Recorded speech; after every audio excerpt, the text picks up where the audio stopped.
네, 오늘도 귀한 주일을 맞이해서 각 가정에서 영상으로 예배를 드리는 우리 사랑하는 신일의 모든 성도들과 가족들에게 하나님의 특별하신 은혜와 능력이 함께 하시기를 주님 이름으로 축복합니다. 자, 우리 함께 인사하겠습니다. 바로 믿고 행복한 우리 모두 다 같이 아멘 할렐루야. 영상으로 예배를 드리는 여러분들도 가족들끼리 서로 인사 나누시기 바랍니다. 교회 소식 전해드리겠습니다. 주보 참조하십시오.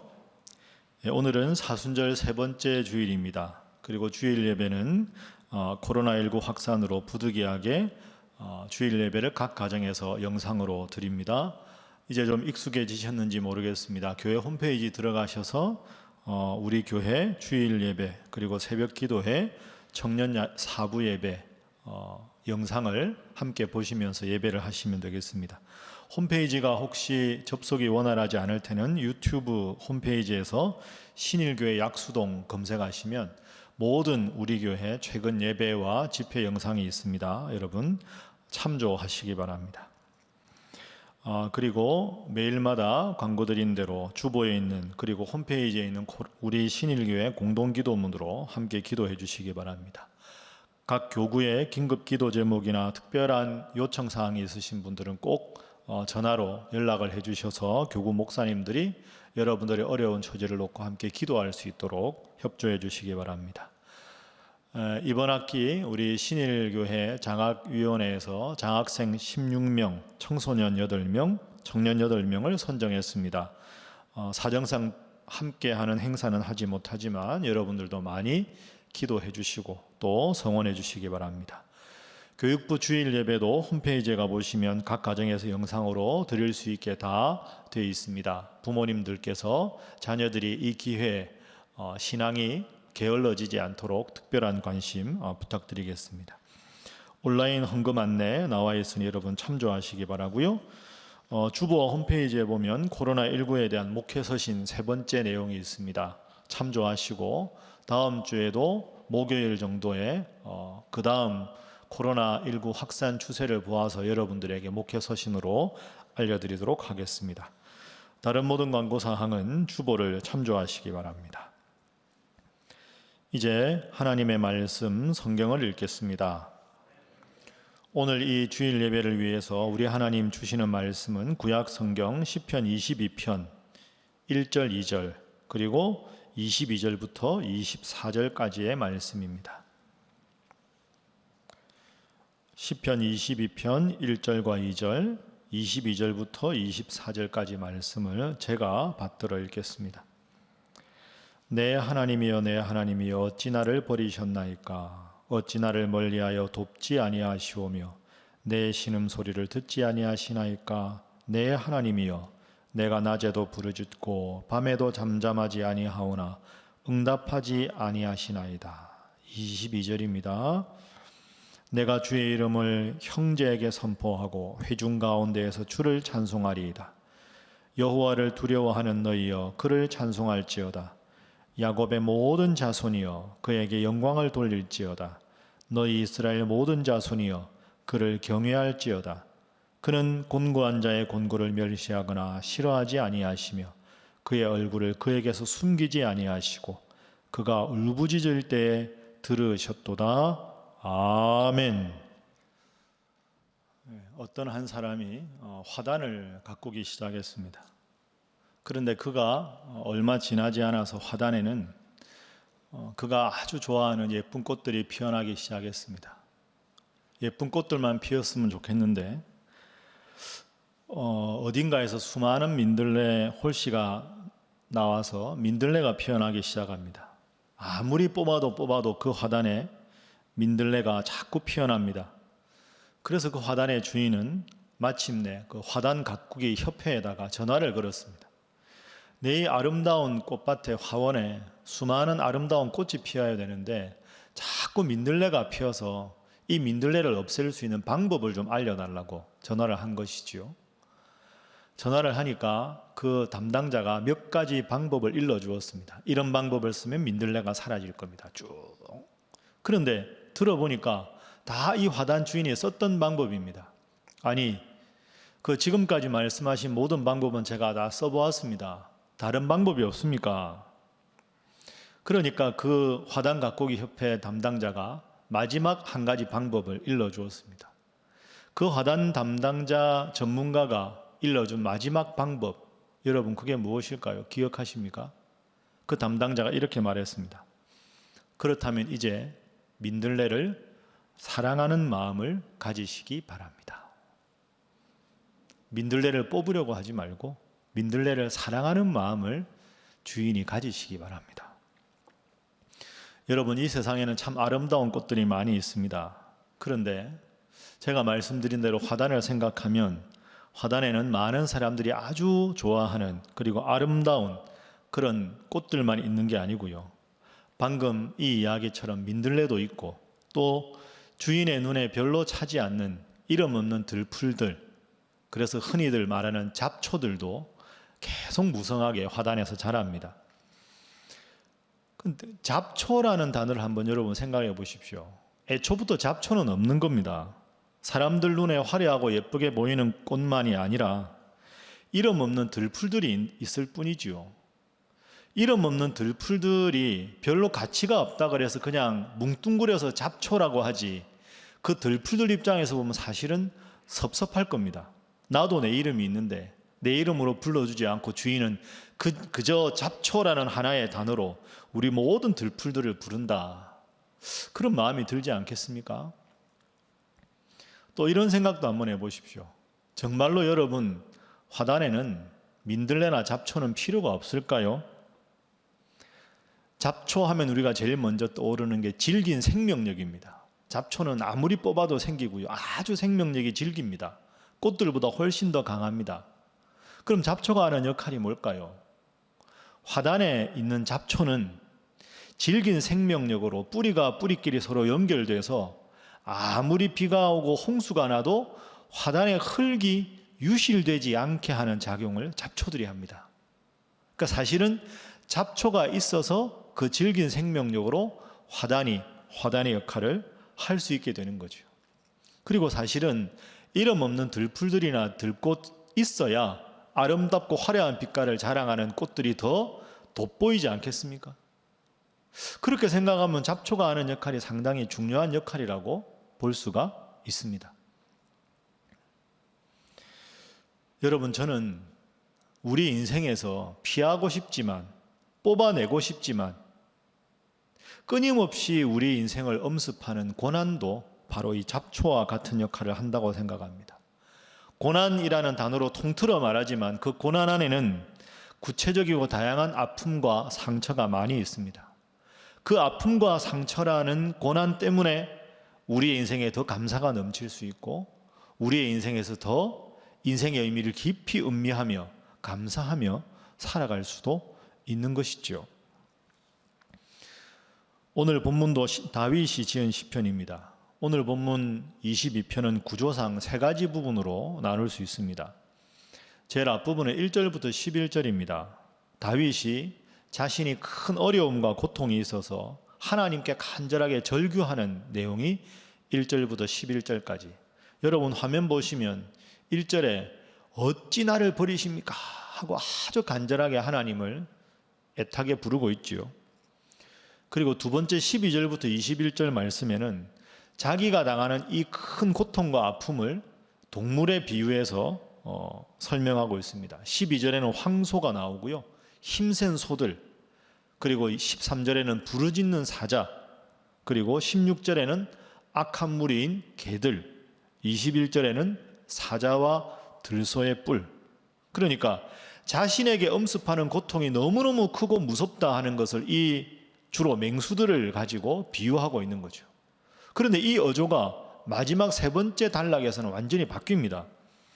22절부터 31절 말씀에는 고통이 많고 어려움이 많아서 맹수에 비유하고 있다가 그러나 하나님께서 이 고통을 머지않아 해결해 주실 것이다. 지금은 어렵지만 하나님께서 다 해결해 주실 것이다 라는 미래에 대한 선취적인 고백을 현재 하고 있습니다. 예를 들어서 22절, 23절 말씀해 보시면 그 고통을 이야기하다가 화면 보십시오. 주를 찬송하겠습니다. 22절에 말하고요. 23절에도 보면 여호와를 두려워하는 너희여 주님을 찬송할지어다. 갑자기 여조가 바뀝니다. 여러분 이게 이상하지 않습니까?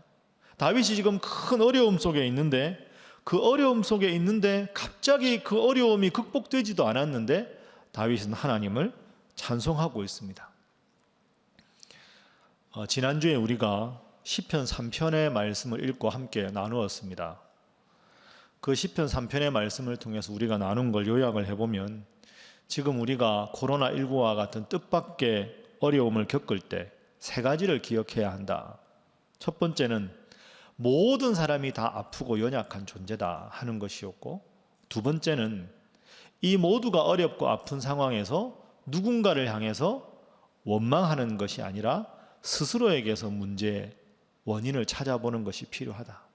그리고 세 번째로는 이 모든 어려움을 극복하실 하나님께 기도하는 것이 필요하다. 이렇게 우리가 말씀을 나누었습니다. 오늘은 지난 주일에 이어서 우리가 이 코로나19로 당하는 이 큰 어려움과 고통 속에서 하나님께 기도해야 되는데 도대체 무엇을 가지고 기도해야 할까? 어떻게 기도하는 것이 우리 인생의 이 어려움을 극복할 수 있는 훌륭한 기도인가? 기도의 구체적인 내용에 대해서 두 가지로 나누어서 살펴보도록 하겠습니다. 자, 기도의 두 단계 중에서 오늘 본문이 제시하는 첫 번째 단계는 내 마음속에 있는 모든 것을 비워내는 단계입니다. 오늘 본문 1절 말씀 여러분 읽으셨지만 내 하나님이여 내 하나님이여 어찌하여 나를 버리십니까?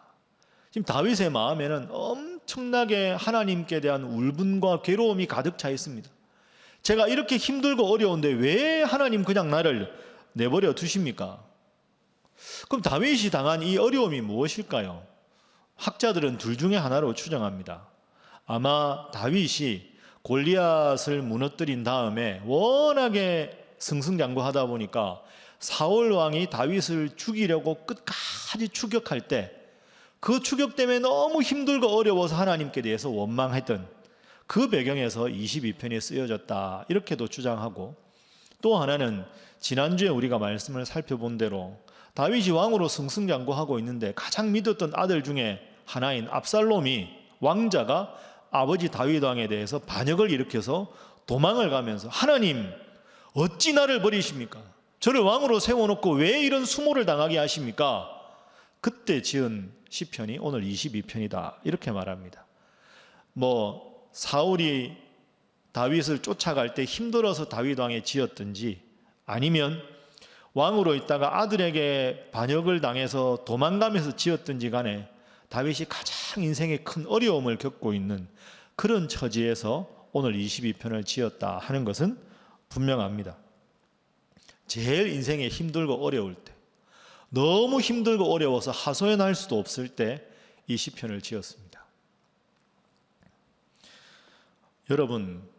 여러분이나 저나 다른 사람들하고 대화할 때 주로 이렇게 하지 않습니까? 예를 들어서 제가 아주 요즘에 큰 어려움이 있다 하면 여러분들이 목사님 괜찮으십니까? 이렇게 저한테 이제 걱정스럽게 여쭤보시면 제가 뭐라고 주로 대답할까요? 죽겠습니다. 이렇게 대답 잘 안 합니다. 보통 괜찮습니다. 괜찮습니다. 이렇게 대답할 거 아닙니까? 여러분들도 그러시죠? 주위 분들이 여러분들에게 뭔가 걱정스러운 일이 있어서 어떻게 지내세요? 힘드시죠? 괜찮습니다. 견딜만 합니다. 이렇게 주로 이야기합니다. 우리는 주로 대화를 그렇게 하는데요. 그 대화에 빗대 생각을 해보면 오늘 본문의 다윗은 그렇지가 않습니다. 그럴 수도 있죠. 이 또한 지나가리라 하고 그냥 무덤덤하게 그냥 지나갈 수도 있을 텐데 그게 아닙니다. 자, 1절 2절 다시 한번 화면으로 보십시오. 내 하나님이여 내 하나님이여 어찌 나를 버리셨나이까? 어찌 나를 멀리하여 돕지 아니하시오며 내 신음소리를 듣지 아니하시나이까? 내 하나님이여 내가 낮에도 부르짖고 밤에도 잠잠하지 아니하오나 응답하지 아니하시나이다. 여러분 이 다윗의 기도를 보고 어떤 느낌이 드십니까? 이런 것 가지고 이렇게 하나 이런 생각은 혹시 안 드십니까? 지금까지 인생에 하나님 도와주신 게 그렇게 많은데 천하의 다윗 왕이 하나님 앞에 너무 적나라하게 하소연하는 것 같지 않습니까? 하나님, 어찌 이러실 수가 있습니까? 내가 이렇게 힘들고 어려운데 어떻게 그냥 가만히 계십니까? 내가 낮에도 부르짖고 밤에도 부르짖었는데 하나님 어떻게 가만히 계십니까? 어떻게 좀 손이라도 쳐주셔야 되는 건 아닙니까? 어조가 상당히 격정적입니다. 누가요? 다윗 왕이, 가장 하나님을 사랑했던 다윗 왕이 격정적으로 하나님께 기도합니다. 적나라하게 이야기하지요. 어떻게 보면 훌륭한 기도라기보다는 한풀이 같기도 하고 하소연 같기도 합니다. 그래서 썩 훌륭한 기도 같아 보이지도 않습니다. 그냥 하나님 앞에 감사하고 간절히 부르짖는 기도가 아니라 내 마음이 이렇게 힘들다고 막 하소연하는 듯한 이런 기도를 다윗이 하고 있습니다. 여러분, 잘 생각해 보십시오. 이 기도는 단순한 한풀이가 아닙니다. 그런데 하나님이 우리 마음을 다 아시기에 하나님 앞에 다윗이 지금 마음을 토로하는 겁니다.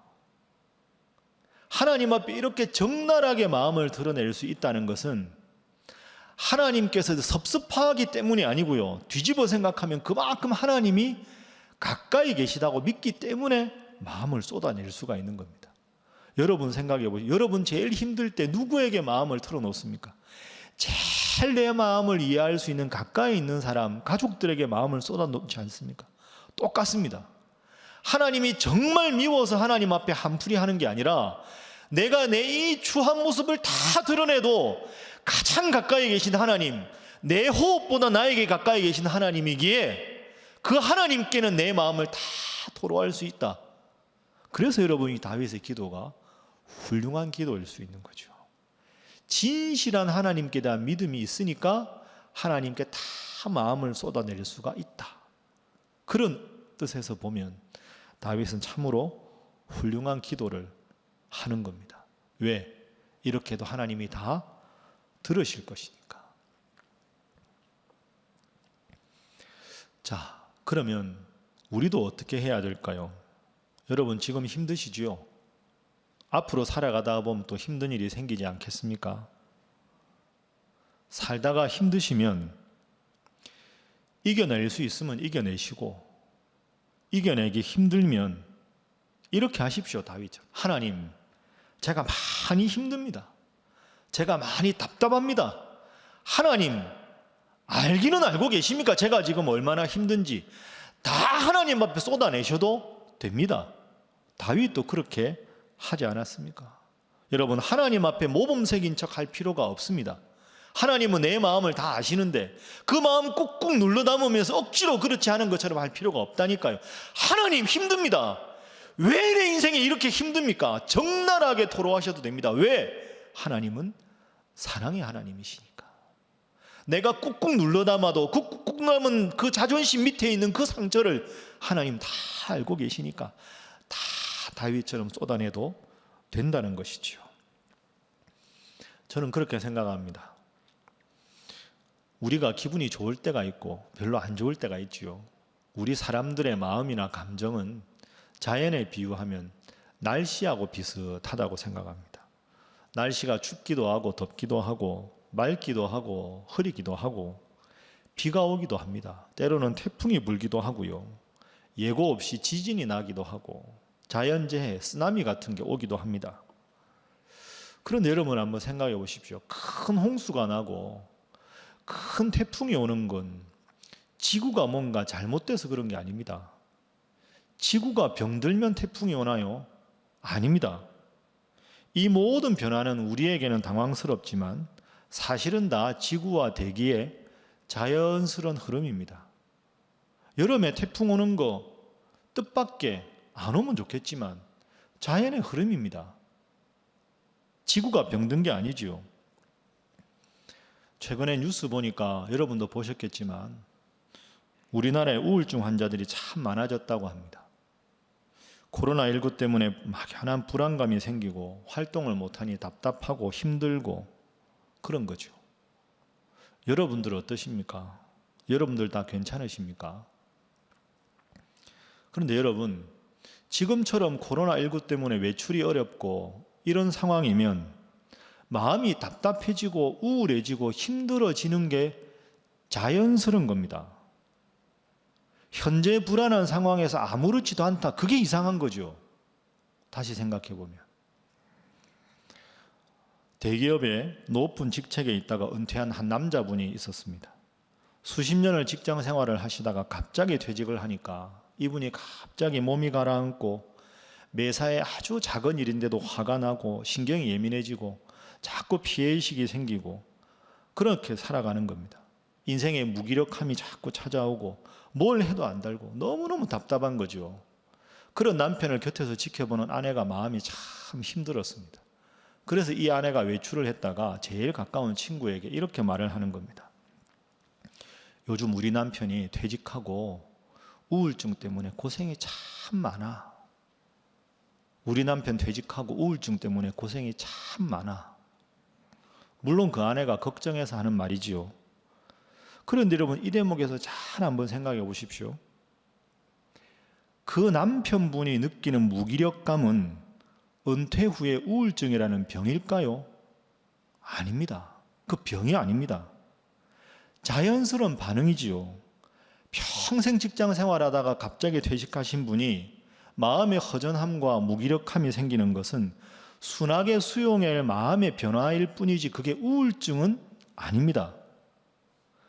은퇴하니까 무기력감이 드는 게 자연스럽죠. 은퇴했는데도 은퇴 전하고 똑같이 그렇게 열심히 긍정적으로 살아간다. 사실은 그분이 위험한 겁니다. 그렇게 살아가다가 어느 날 갑자기 허무함이 탁 찾아오면 한꺼번에 그게 팽창된 것이 빵 하고 터지면 그게 큰 병이 되는 거죠. 잘 생각해 보십시오. 여러분 요즘 힘드시죠? 저도 힘듭니다. 목사인 저도 힘든데 저보다 더 바쁘고 더 피곤하게 살아가시는 여러분 얼마나 힘드시겠습니까? 목회 활동이 많이 없어서 잘 쉬는 게 아닙니다. 활동을 하고 싶어도 못하고 있으니 그게 더 힘이 듭니다. 그리고 여러분들도 많이 뵙고 싶습니다. 교회에서 여러분들과 함께 이 영상이 아니라 이 예배당에 모여서 함께 예배를 드리고 싶고 또 여러분 예배 끝나고 나갈 때 여러분들하고 악수도 하고 싶고 지하 식당에 가서 여러분들하고 인사도 나누고 싶습니다. 목사인 저도 힘든데 여러분들은 얼마나 힘이 드시겠습니까? 연세가 많이 드신 우리 교회 어르신들 댁에만 계실 때 얼마나 답답하겠습니까? 마스크가 없습니다. 마스크 사러 가야 되는데 기력이 없습니다. 참 마음이 아팠습니다. 자영업 하시는 우리 성도들 얼마나 힘드십니까? 집에서 아이들과 온종일 씨름해야 되는 부모님들 얼마나 힘드십니까? 이럴 때 불안하지만 직장에 꼭 나가셔야 되는 분들은 또 얼마나 힘이 드십니까? 힘들지 않은 분이 한 분도 없습니다. 여러분 어떻게 이 힘든 시기를 겪고 이겨나가고 계십니까? 기도하십시오. 그런데 기도할 때 이기겠습니다 이렇게 기도하지 마십시오. 하나님 여러분 마음 다 아시고 힘든 거 다 아십니다. 하나님 답답합니다. 왜 이렇게 제 인생이 답답합니까? 이런 일이 어떻게 내 인생에 있습니까? 주일날 예배당에도 못 가는 이런 일이 어떻게 몇 주간 계속됩니까? 왜 이런 인생이 힘들고 어렵습니까? 답답한 마음 그대로 가게를 열어도 손님이 안 옵니다. 하나님 뭐 하고 먹고 살란 말입니까? 왜 내 인생이 이렇게 힘들고 어렵습니까? 간절하게 기도하십시오. 있는 마음 그대로 하나님 앞에 펼쳐내고 울부짖으셔도 됩니다. 하나님은 사랑의 하나님이시기 때문이죠. 다윗을 보십시오. 아까 우리가 1절 2절 읽었는데요. 뒷부분도 마찬가지입니다. 제가 14절 15절 말씀 한번 읽어보겠습니다.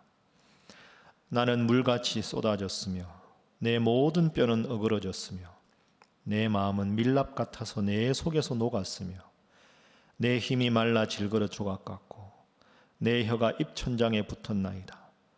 주께서 또 나를 죽음의 진토 속에 두셨나이다. 다윗이 당한 어려움은 지금 우리가 당하는 어려움보다 훨씬 깊고 어려웠습니다. 그럼 우리 속에 자연스러운 이런 질문이 생깁니다. 어떻게 이런 어려움 속에 다윗은 하나님 앞에 찬양하고 기도하는 모습으로 바뀔 수 있었을까? 그럼 우리 마음을 일방적으로 다 토로한 것으로 우리의 기도가 끝나는 것인가? 그게 아닙니다. 여기서 기도의 두 번째 단계가 오늘 본문에 소개됩니다. 내 마음을 다 있는 대로 토로하던 단계에서 성숙한 기도로 나아가는 기도의 두 번째 단계. 그것은 여러분 화면에서 보시는 대로 하나님의 채워주심에 대한, 하나님께서 채워주실 것이라는 데 대한 선취적인 고백입니다. 아직 하나님께서 고통을 완전히 극복하지 않으셨지만 내 고통을 극복해 주시리라는 것을 먼저 취하는 선취적인 고백을 현재 하고 있는 것이지요. 자, 그럼 다윗이 이 어려움 속에 어떻게 기도했는가? 기도를 두 가지로 나누어서 다윗이 하고 있습니다. 여러분도 꼭 생각하고 기도하십시오. 자, 첫 번째로 뭘 기도했느냐 하면 과거를 돌아봅니다. 내 인생에, 우리 조상들의 인생에 함께 하셔서 그 고통을 기쁨으로 바꾸어 주신 경험을 떠올려 보는 거죠.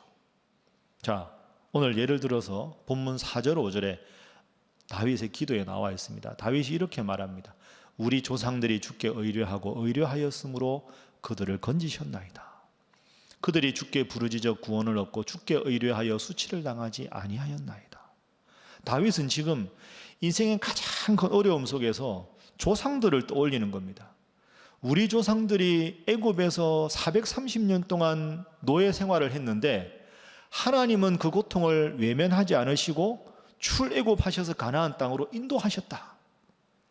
그리고 우리 하나님은 가나안 땅에서 수많은 외적들이 이스라엘을 침공할 때마다 하나님께서 그들을 친히 막아주셨다. 이 경험을 떠올려 보는 거죠. 우리 조상들의 인생의 큰 어려움 속에서 하나님은 어김없이 지켜주셨습니다. 그러니까 지금 내 인생의 어려움도 그때 그 하나님이 지금 나에게도 하나님이시니 이 고통을 극복하게 해주실 것이다 하는 과거에 대한 경험을 떠올려 보는 거죠.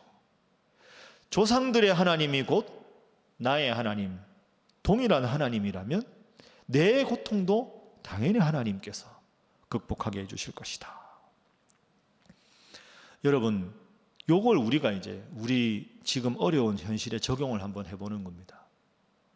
여러분 이제 하루에 몇 번씩 하나님 앞에 어려운 사정을 놓고 기도하시려고 눈을 감습니다. 눈을 감고 기도하려는데 기도가 안 됩니다.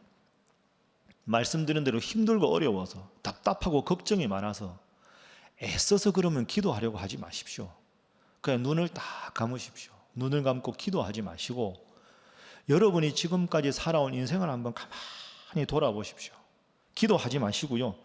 가슴에 손 딱 얹고 눈만 딱 감고 하나님이 내 인생의 과거에 그 힘들고 어려웠을 때 나를 도와주셔서 극복하게 해주신 경험들을 한 번씩 하나씩 떠올려 보십시오. 지금 힘들고 어려운 거 기억하지 말고 그때 정말 힘들었는데 그때 하나님이 이렇게 도와주셨었지. 그때도 정말 힘들었는데 하나님이 이렇게 슬픔의 눈물을 기쁨의 눈물로 바꾸어 주셨지.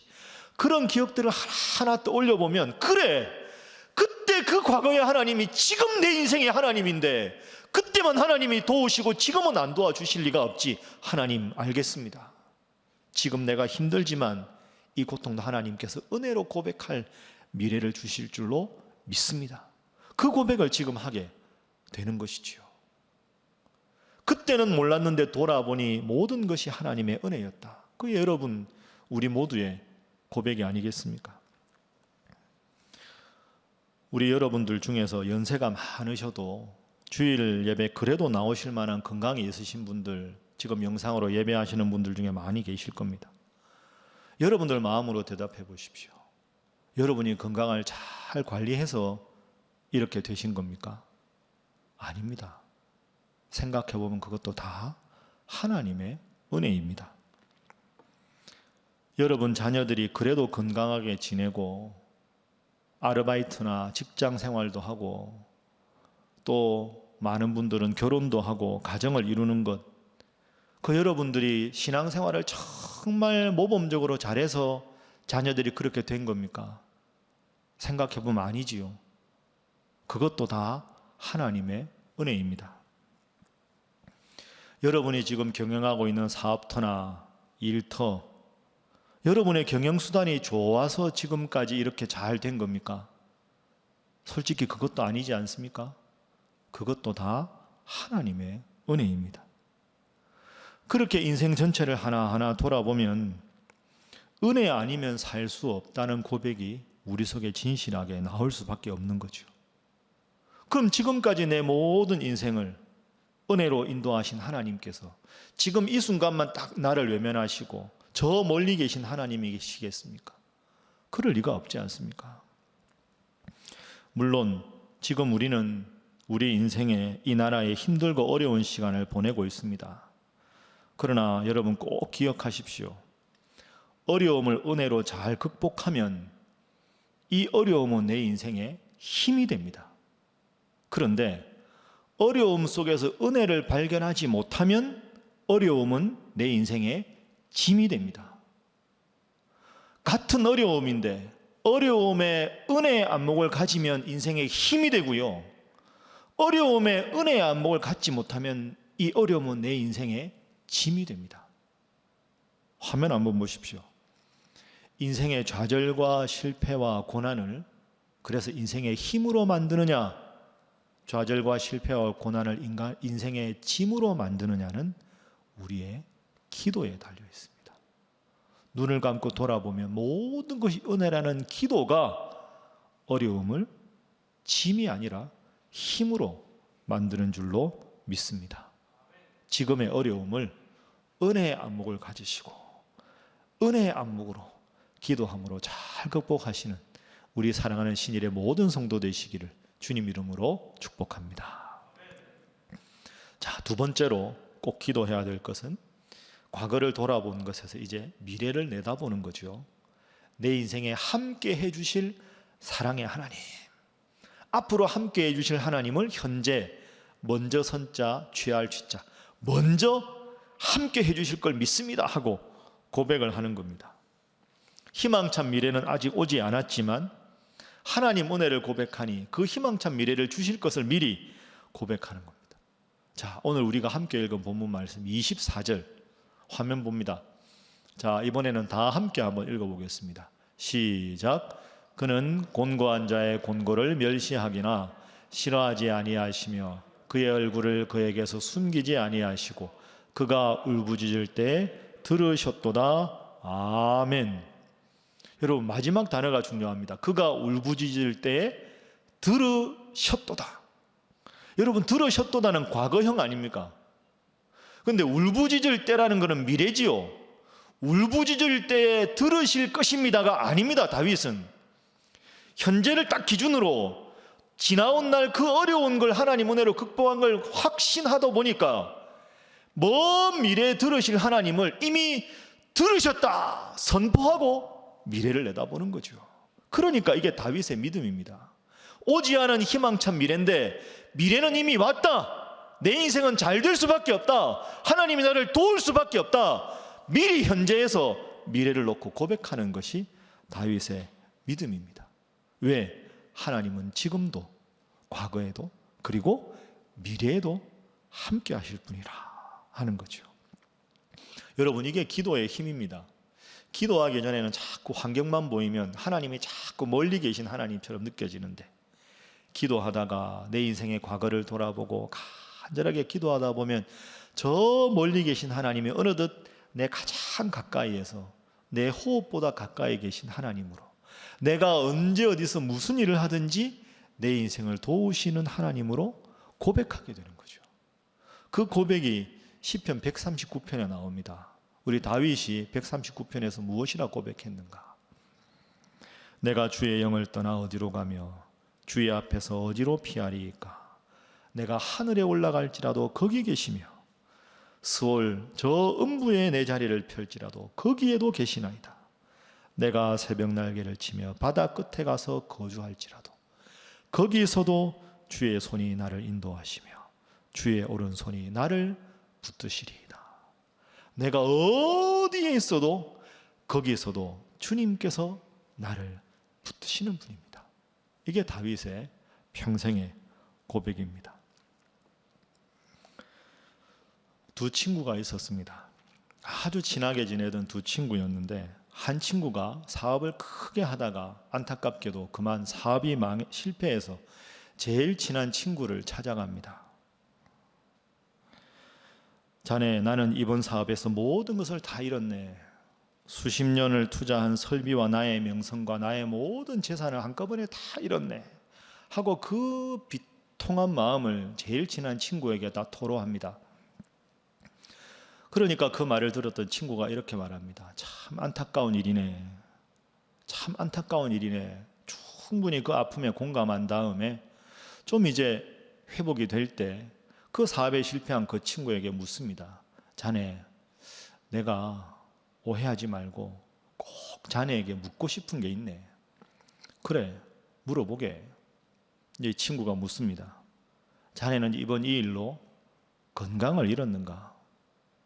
아니지. 사업은 실패했지만 나는 여전히 건강하네.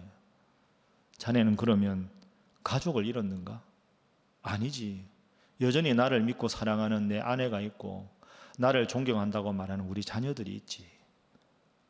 자네 그러면 이번 일로 친구를 잃었는가? 아니지. 제일 힘든 나를 위로해 주는 자네가 있지 않은가? 하나만 더 묻겠네. 자네 그러면 신앙을 잃었는가? 아니지. 내가 아무리 힘들고 어려워도 지금까지 도와주신 하나님이 있는데 하나님을 내가 배신할 수는 없지. 그러니까 이 친구가 이렇게 묻습니다. 마지막으로 한 가지 묻겠네.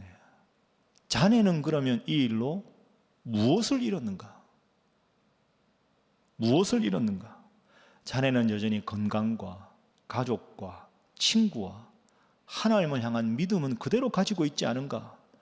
그 중에서 잃은 것은 그저 하나밖에 없네. 돈. 돈보다 중요한 모든 것을 다 가지고 있고 가장 하찮은 돈 하나를 잃은 것뿐이네. 자네 지금까지 성실하게 살아왔고 자신이 지금까지 자네가 가져온 그 여러 가지 성실한 것이나 이것이라면 충분히 제기할 수 있지 않은가? 하찮은 돈 하나 잃었지만 정말 소중한 건강과 가족과 친구와 믿음을 가졌는데 그 하찮은 돈 하나 때문에 당신이 이렇게까지 자네가 괴로워하고 실망해서 되겠는가? 여러분, 사업에 실패한 게 큰 일이지요. 그런데 이 친구의 입장에서 잘 생각을 해보면 더 소중한 게 여전히 이 친구에게는 있는 것 아닙니까? 그 중에 제일 하찮은 돈 하나를 잃은 것 뿐이다. 그 말이 곱씹으면 곱씹을수록 맞는 말 아닙니까? 말씀을 정리하겠습니다. 사랑하는 우리 신일의 성도 여러분, 코로나19 사태로 다들 힘들어합니다. 인생의 이런 어려움과 고난은 없었으면 좋겠다. 빨리 지나갔으면 좋겠다. 이런 생각을 합니다. 그러나 우리 인생에 고난이 없을 수는 없습니다. 그것이 인생이기 때문입니다. 그런데 여러분은 무엇을 잃으셨습니까? 여전히 이 순간에도 하나님을 사랑하는 마음으로 예배를 드리는 믿음이 있고 여러분과 함께 오랫동안 신앙생활한 우리 신일교회 사랑하는 동역자들이 있고 또 인터넷이 이렇게 발달돼서 영상으로 예배를 드릴 수 있다는 것만 생각해 보면 또 한편 이게 얼마나 감사한 일입니까? 무엇을 잃으셨습니까? 왜 다 잃은 것처럼만 생각하고 살아가십니까? 답답함과 불안함은 있는 그대로 적나라하게 하나님께 내어놓고 기도하십시오. 나머지 모든 것들은 그대로 다 갖고 계십니다. 스위스에 가면 라브리 공동체라고 있습니다. 아주 훌륭한 기독교 공동체인데요. 그 공동체 어머니라고 불리는 에디 셰퍼라는 분이 이런 말을 했습니다. 두 죄수가 감옥의 창살을 바라보고 있었다. 감옥에 갇힌 두 죄수가 감옥의 창살을 통해서 밖을 보고 있었다. 한 사람은 진흙을 바라보고 있었고 또 한 사람은 별을 바라보고 있었다. 인생을 살아가다가 만나는 어려움은 예외가 없습니다. 누구에게나 찾아옵니다. 그런데 그 어려움 속에서 원망과 한숨 속에 진흙을 보다가 그 진흙 속에 수렁에 깊이 빠져서 헤어나오지 못하는 사람도 있고, 영혼의 어두운 밤에도 별을 바라보며 소망 중에 확신을 갖고 다시 일어서는 사람도 있습니다. 여러분은 어느 쪽을 바라보고 계십니까? 여러분, 화려한 꽃길만 걷는 인생은 없습니다. 인생길 살다 보면 민들레도 있고 잡초도 있습니다. 어떻게 해야 할까요? 민들레를 사랑하십시오. 인생의 민들레 때문에, 인생의 잡초 같은 고난 때문에 우리가 무너지지 않고 겸손할 수 있고, 기도 중에 하나님의 은혜를 더 깊이 체험할 수가 있는 것입니다. 우리는 여전히 많은 것을 누리고 있습니다. 무엇보다 사랑의 주님께서 나를 지켜주시고 내 기도를 들어주십니다. 이어지는 시편 23편에 다윗은 위대한 고백을 하지요. 여호와는 나의 목자시니 내가 부족함이 없으리로다. 이 고백을 여러분의 고백으로 삼아 힘들고 어려운 시대를 살아가지만 기도함으로 주님의 새로운 은혜를 더 깊이 체험함으로 이 고난 가운데 하나님 주시는 희망의 별을 바라보는 우리 사랑하는 신일의 모든 성도들이 되시기를 주님 이름으로 부탁합니다. 기도하겠습니다. 우리를 이 세상에 태어나게 하시고 지금까지 지켜주시고 코로나19로 걱정과 두려움이 있는 저희들이지만 저희들에게 누구보다 가까이 계신 주님, 주님을 찬양합니다. 주님은 늘 우리들을 지키시고 가까이 계시겠다고 약속하셨는데 저희는 그런 좋으신 주님을 눈앞에 닥친 작은 어려움으로 의심하고 불평하고 주님을 멀리합니다. 주님, 저희를 불쌍히 여겨 주옵소서. 오늘 말씀을 통해서 우리가 우리의 모든 걱정과 불안을 주님 앞에 남김없이 토로하며 비워낼 때 주님께서 하늘의 평안함과 위로로 채우심을 알았으니 이제는 평안하게 주님만 의지하며 또한 범사에 감사하며 기도로 살아가게 하여 주옵소서. 예수님의 이름으로 기도하옵나이다.